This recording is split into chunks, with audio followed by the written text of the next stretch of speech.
New Facts Only episode, and we're talking Davido. Yes, sir. 10 years in the game. Man, no jokes. How would you summarize Davido's kind of career so far?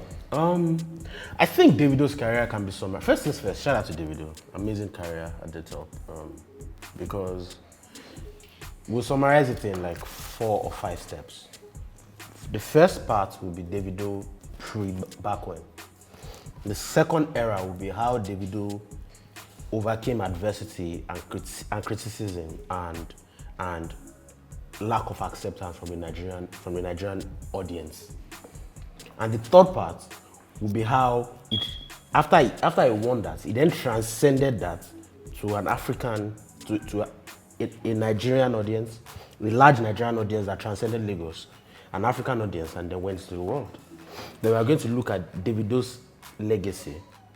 No, we are going to look at his legacy, and then we are going to look at his shortcomings. Okay. Those are the parts. So first, let's talk about from the first day you heard Davido, back when we needed to see. Yeah. What came to your mind? You know, did you expect this guy that was going to have this mad run, or you just saw another sports rich kid who just wanted to like do music? Honestly, what did you see from Davido when you heard back when? I didn't like the song the first time I heard it. It was a situation of I was watching a Liverpool game, right? And then Liverpool they were losing at halftime. And then they were playing this guy, and I was like, who is this guy that's just jumping around in the music video? On his suit. Why is he jumping? Is he excited to be with Tosin? I was like, this guy is not going to last. There and then.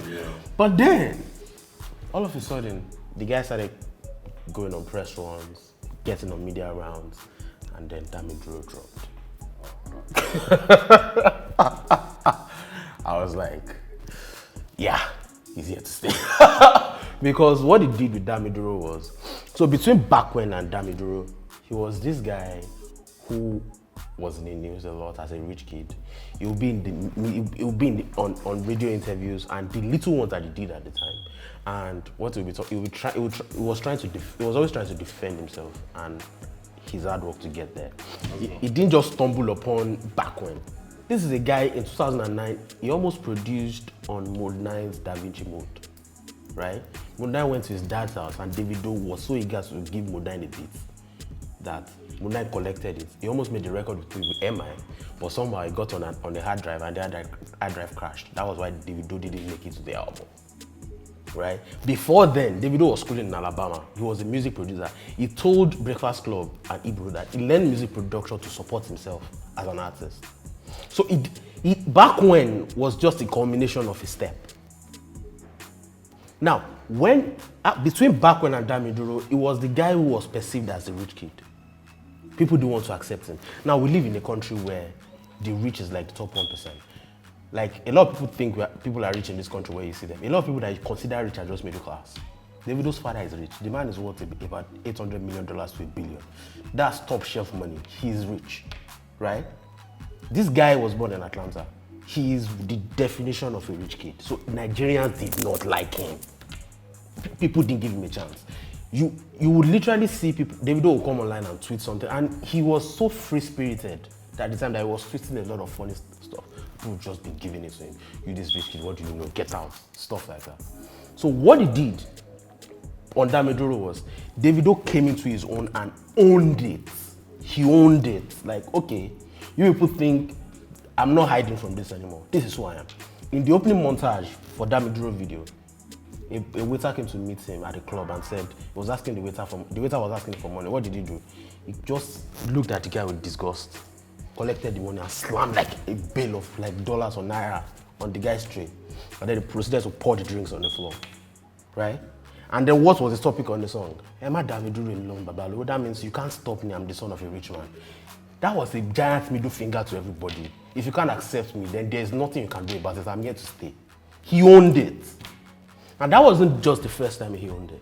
He owned it across several other spaces. His debut album was titled Omo Babalo, right?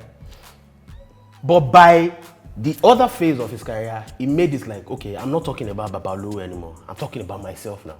When he featured on Reminiscence Alaga Blend in 2013, he was talking about Mufelo Ujudade, that means I want to be richer than my father. Right? By Bad Badu Baddest, He was talking about he wants to be rich. I have $2 million in my account, no be access. Although he talked about the fact that his dad just bought a private jet that he wants to jet set across the world with. But he said, I have $2 million in my account. By If was talking about 30 billion in the account. That was how he created another movement on his own. So there is a timeline to Davido. Maybe it was intentional, maybe it was not. But you can literally see the way he evolved in the Nigerian music industry. That's the first part of Davido. The second part is that after Davido cemented himself in the industry, he won Next Rated in 2012. After Wizkid, which was kind of ironic, right? And then dropped his debut album, which people didn't accept again for whatever reason. Even though if you go back to listen to that album, you will realize that the album was not as bad as a lot of people projected it to be. Releases Gobe, and then from the moment he shot the video for Ekuro, Davido just went on this mad run between 2013 and 2014. That was the moment that everybody was like, whoa. I think this guy is here to stay. And didn't just stop. What Davido did around the time was, it wasn't just releasing random music anymore, it was collaborating with Reminisce to secure his stance with the streets. It was collaborating with Cecil, the hip-hop community, right? The next thing Davido, the other things that he was doing at the time, he was collaborating with Eastern artists around that time. Casey, collaborated with Casey twice between 2014 and 2015. Collaborated with Ombudsman in 2016. Like, everything was intentionally and everything was well thought out. It wasn't random, right? By 2014, he jumped on a video. January 2014, he jumped on a video with Diamond Platnumz for number one. That song was another intentional moment that a lot of people don't realize. People think a lot of things that this guy does is random. Maybe the actions that got him there might be random, but what he does with those moments are not exactly random. He was talking about Tanzania to Lagos.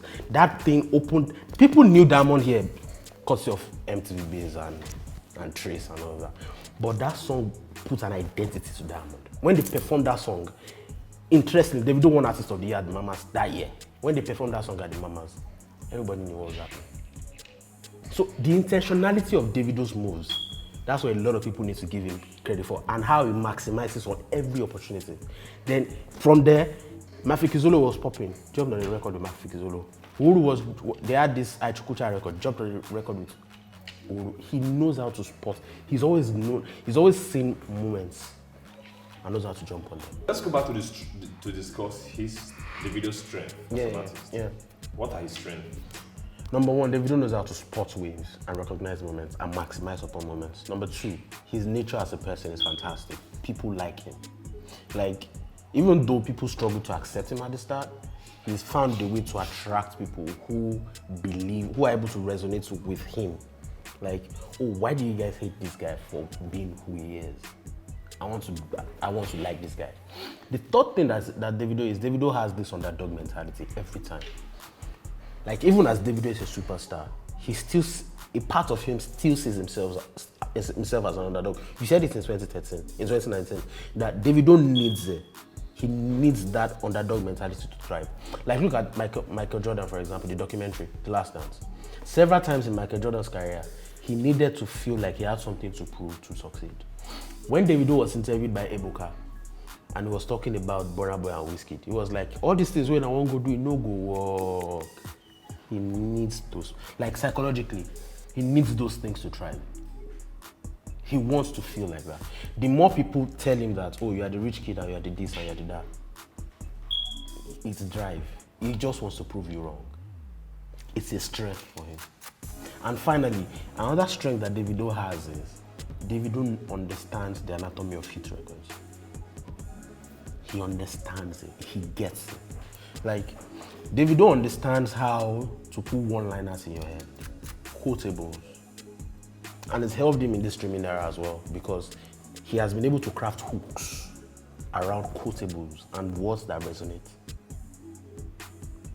A lot of people can't do that, but Davido knows how to make that one word stick in your head. Jowo, or that one-liner. 30 billion for the accounting, or Shuku Sheka, Ayashu, those things. Dele na my boy. Stuff like that. He knows how. Dami Duro, you will remember those things. He understands them. He uses songwriters, but he tweaks things to make those songs stick and make them work. That's why a lot of people liken him to Drake in a lot of ways, because a lot of people didn't accept Drake at the start as well. The similarities are there. People didn't accept Drake. They didn't accept Davido. Drake understands how to spot waves. He has developed into a powerful cosign. The same thing with Davido. Right? Drake understands the anatomy of hits. Davido understands the anatomy of hits. Those are his strengths. Weaknesses of Davido's career, he doesn't have a lot. But the number one weakness has to be the fact that sometimes he's so open and wants to project so much that he ends up projecting too much for people. And that gives, in this internet era, it gives people the opportunity to think they have a stake in his life and they can make decisions for him. Like, for example, the Chioma situation. A lot of people are so invested in that situation that they want to start questioning him about how he lives his life, right? The biggest shortcoming of Davido's career is that he has still not been able to produce a classic album, a universally acclaimed album. A lot of his albums have been average. Maybe not average, maybe above average. Let's say above average. So let's go in terms of acclaim. Is that the last weakness? That's the last one. So let's go into his albums. Rate his albums and rank the albums quickly. In terms of Davido's albums, that's a good one. Yeah. Davido's best album has to be A Good Time. A Good Time, because you look at the construction of A Good Time, the track listing was not as bad. The hits on the album also carried the album. The album did 1 billion streams, so you can't fault it. But a lot of the reasons why the album did 1 billion streams was because the singles that he released during that 2017 run, they were packed on follows on the album. So some of those things carried the album, for example. Because Fall alone has the video for Fall has over 200 million streams on YouTube alone. So Fall A Good Time has to be his best album, because it also produced songs like 1 million. That, again, another one-liner. $1 million. 1 million is on that record. Sweet in the Middle, Blow My Mind, Whiskey, on the album, just that album alone. In a way, Omo Babalo ranks second. In terms of album quality, right? Omo Babalo might be a better album experience than A Good Time, but he never really had the smash hits of A Good Time. But at the same time, Davido that released A Good Time is not the Davido that was released on Babalo. Davido that released on Babalo was really next treated. Davido that is on A Good Time was a global superstar. So there are differences. A Better Time is the album that really disappoints in all this conversation. Davido had matured into his own, but he was still, again, the mentality of proving people wrong, sticking to what he knows, backfired on that album, because he was trying to present the anatomy of hits. We did a Facts Only episode about it. The anatomy focused on an excessive amount of hits that it neglected the album experience that an album like Omo Babalo had. What Davido, in essence, the blueprint that Davido should be going for in terms of album is like Kiss Daniel. Kiss Daniel knows how to give you albums that produce hits, right? But it still gives you an album experience. Davido needs to give an album experience, and if he doesn't give it, a lot of things might be a problem for him in terms of greatness. But you can't also fault Davido in terms of that discography. The market that Davido grew into was a singles market. It was a singles. You didn't have to release bodies of work. Olamide and Brimo and Burna Boy and other artists like that, they are the exception to the rule. They are not normal. They were releasing albums when everybody was focusing on singles. That is helping their legacy now because they understood what they were doing at the time. At the time, nobody cared about albums. Between Omo Babalo and A Good Time, Davido should have released 2 albums on a good day if we were an album market. Son of Mercy ranks last in terms of Davido's discography, because even Davido admitted on Ebuka during his chat with Ebuka that he hates the project. Quote and unquote, he said hates. That he doesn't listen to it. He was honest enough to admit it. Yeah. So let's talk about the years when Davido was like the undisputed #1 artist in Nigeria. Yeah. What year were those? 2 eras. 2013, 2014, when he won Mama when he won the Mama for Artist of the Year and BET Award, 2014, and then 2017. Not a lot of people have had 2017 Davido. Not a lot of people. Even Burna Boy 2018 was not Davido 2017. Burna Boy of 2018 had hits as well, right? Even Davido of 2019 still had like 3-4 hits in a year. But Davido of 2017 is crazy. Not a lot of people have that. You're talking If, For, Fire, like that. That's crazy. So another thing we're going to discuss is, apart from, in addition to his music, is, his labels, how he was able to, transition from HKN to what he has now, 30BG or whatever it is. Kindly explain, the process and the legacy he has as a label. Davido doesn't exactly run a label. He runs a label. He puts people on, but it doesn't exactly have a label structure. Davido doesn't make money off those guys. I remember having a conversation with Dremo. Dremo was like, he doesn't collect money from us because your money is probably going to buy in boxers, so why does he need your money? So he runs. What Davido is this. Davido lost his mom at a very young age.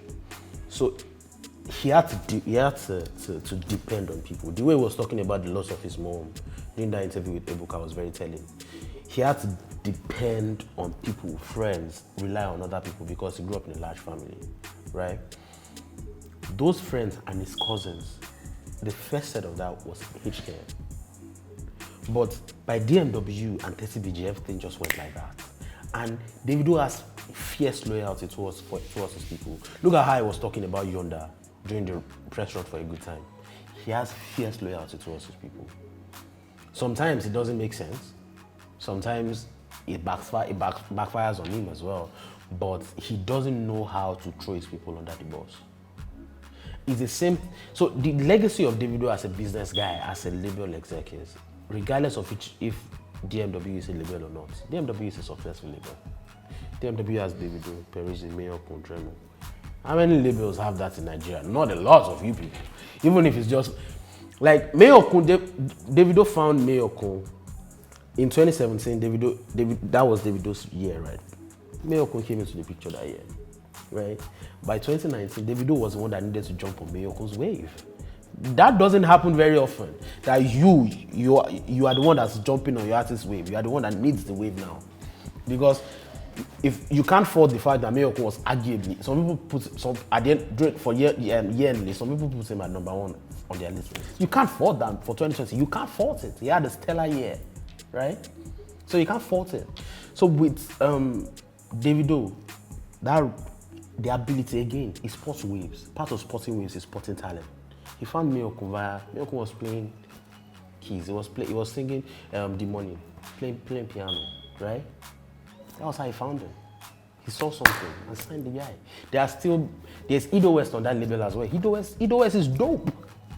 There are tons of people. There's Ayofe on the label too, which is signed to an imprint of DMW. There was Lil Frosh. We all know how that ended. But the guy was talented as well. The reason why he's going to have problems is not because he doesn't have talent. It's because of extra musical factors. So that's the problem. But another thing that's key to Davido's legacy is how he's been able to use music to kill controversy.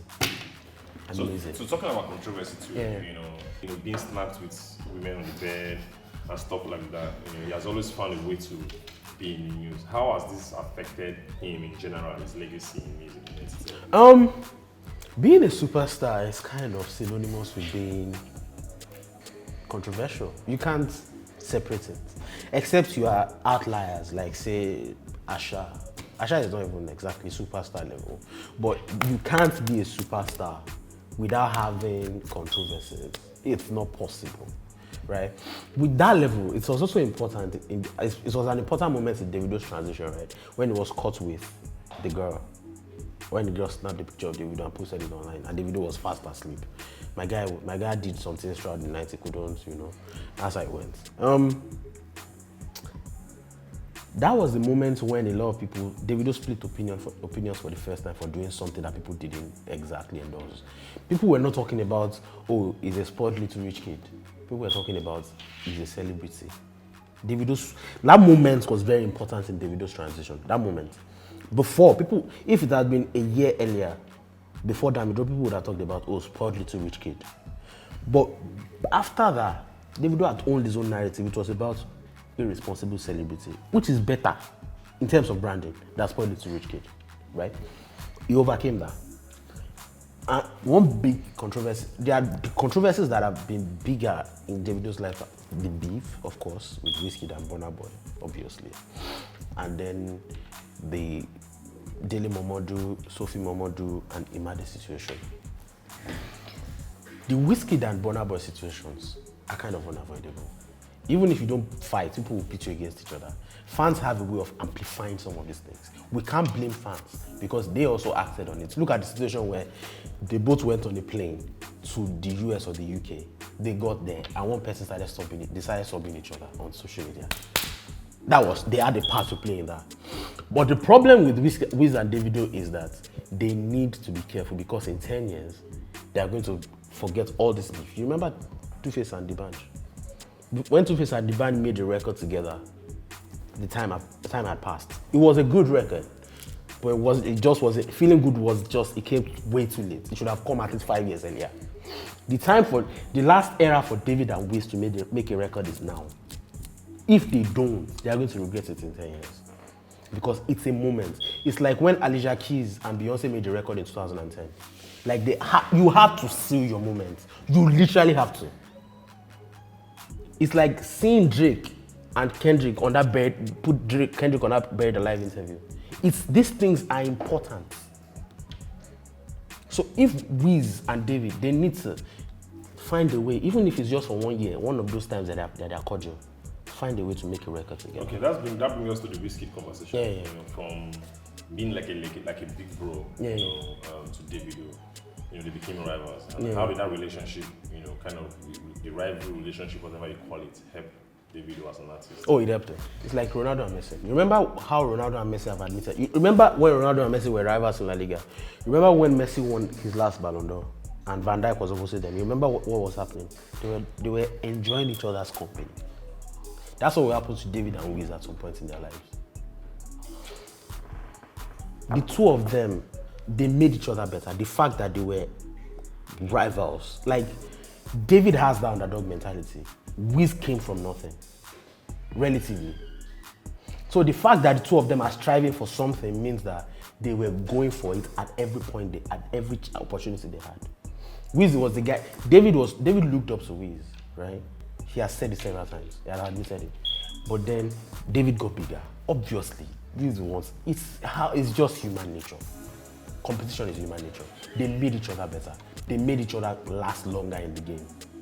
It has to happen. And when Burna came into the picture, and then Olamide is kind of a king in his own lane, so you can't really bash Olamide. You can't play in that role. You can't do what Olamide does. When Burna came into the picture, it sort of crystallized the game. So those situations sort of were important to Davido's career. They made him last longer. But another thing that Davido has succeeded in doing is using music to kill controversy. Number one, the Dele Momodu situation. He made 2 records of it. Bad Bado Baddest and Osinachi. Both hit records. After his quote-unquote friends, Tagbo, Chime, and Olu died in the middle of his best run years, that people were going at him and it was bad press for him. What did Davido do the next year? Davido first put his guys, DMW guys, on the run. That was Hammond and Ajay came out. Then what did he do? He put his spin on it and started talking about his girlfriend. Assurance came out. And then Wonder Woman came out, where he was talking about his girlfriend. That was the era where the black woman had to be appreciated. Time's up. Me too. A lot of things around women and femininity. He turned the conversation away from that. Davido and Chioma suddenly became a thing. Brilliant. Fantastic. And that's happening. Okay, so lastly, his international run. His success in America, the Afrobeat to the world thing. What part did Davido play? Davido's best year ran into when Afrobeat to the world started entering maturation. In terms of his generation, him and Wiz signed deals almost at the same time when Michael Lugo was like the GM of Sony. Shout out to Michael Lugo, by the way. The thing with them is when David and Wiz, they were sort of, we have written several articles about this.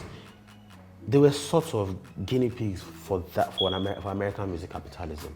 They were forerunners to people like Wiz and like people like Burna, for example. They needed to happen so those people will understand this market, our sound, and what we're trying to achieve or what we could do. Now, in a lot of ways, Burna is probably more suited to that market because of his sound. Wiz has grown into that.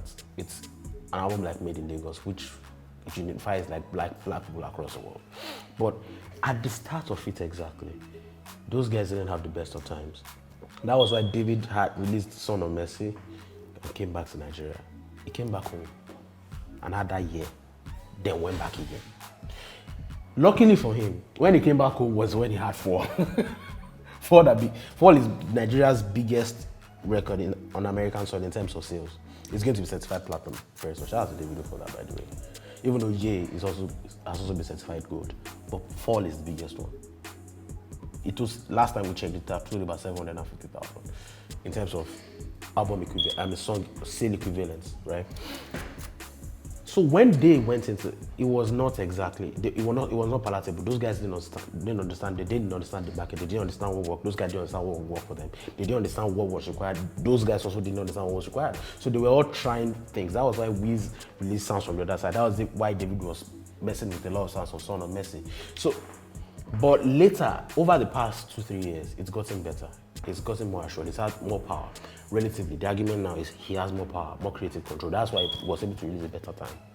That's why he's putting Nas on the record, which even though I think that was ill-advised. He's able to do a lot of things. Put this here, put this in place, put that in place. Feature Lil Baby, wants to feature Lil Baby. Put Nicki Minaj on the record by DMing Nicki Minaj. So he's been able to gain more leverage over the years. Now, he is not the face of that movement anymore. It's Burna Boy, sadly. And Wiz has Made in Lagos. But one thing you must never do is never count Davido out. And that's facts only.